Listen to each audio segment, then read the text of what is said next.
Police কর্মীর মেয়েকে ধর্ষণের অভিযোগে গ্রেফতার 2 অভিযুক্ত বাবা ও ছেলেকে। এখন সোশ্যাল মিডিয়ার ভিডিও দেখে সেই পুরনো কথাটাই ফিরে আসছে, মনে পড়ে যাচ্ছে। পুলিশ, তুমি মনে রেখো তোমারও মেয়ে বড় হচ্ছে।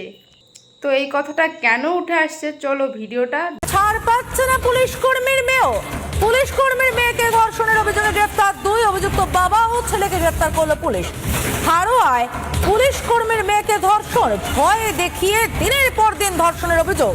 হারোয়া থানায় অভিযোগ দায়ের পর পরিবারের অভিযোগের ভিত্তিতে অভিযুক্তদের গ্রেফতার করে পুলিশ। ধৃতদের 5 দিনের পুলিশি হেফাজতের নির্দেশ।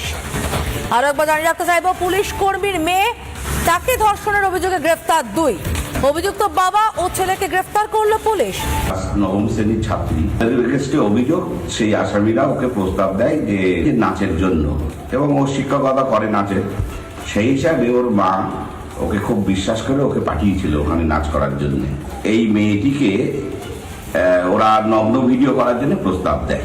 মেয়ে যখন ঘরে ফিরছে না, তখন রাত্রি 10টার পরে এবং কান্নাকাটি হচ্ছে, তখন লোকজন নিয়ে গিয়ে আনতে গেলে খুব গালাগালি করে। কার্যকর কাণ্ড ঘটে যাওয়ার পরে কিন্তু নারীরা সুরক্ষিত নয়, নারীরা বরং আরও বেশি নির্যাতিত হচ্ছে, কারণ তার তো কোনো বিচার হয়নি।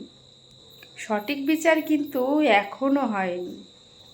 শেষমেশ কি হলো, পুলিশের মেয়েও কিন্তু রেহাই পেল না। এবার আমরা দেখতে চাই সাধারণ জনগণ যে এবার বিচার হয় কি না হয়। এবার কিন্তু সাথে সাথেই অ্যারেস্ট হয়েছে। পশ্চিমবঙ্গে রাজ্যে আমরা নারীরা কিন্তু মোটেও সুরক্ষিত নই। যতই স্লোগান উঠুক, যতই মিছিল বের হোক না কেন, নারী গর্জে ওঠো, নারী সুরক্ষিত, কিন্তু না, আমরা নারীরা কিন্তু পশ্চিমবঙ্গে একদমই সুরক্ষিত না, বরং নারীদেরকেই দোষী মনে করা হচ্ছে। দুর্গাপুর কাণ্ডে কিন্তু মেয়েটা রাত 12টার সময় বেরিয়েছে, তাতেও কিন্তু উঠে এসেছে যে মেয়েটারই দোষ। কেন রাত 12টার সময় কি মেয়েরা বেরোতে পারবে না? তাহলে কেমন সুরক্ষিত মেয়েরা, যে তারই দোষ দেখা হবে পদে পদে? কোনো বন্ধুর বাড়ি হোক, কোনো নিজের বাড়ি হোক, পাড়ায় হোক, বা কোনো পার্টিতে হোক, কোনো স্কুল কলেজ, কোথাও কিন্তু নারীরা সুরক্ষিত না।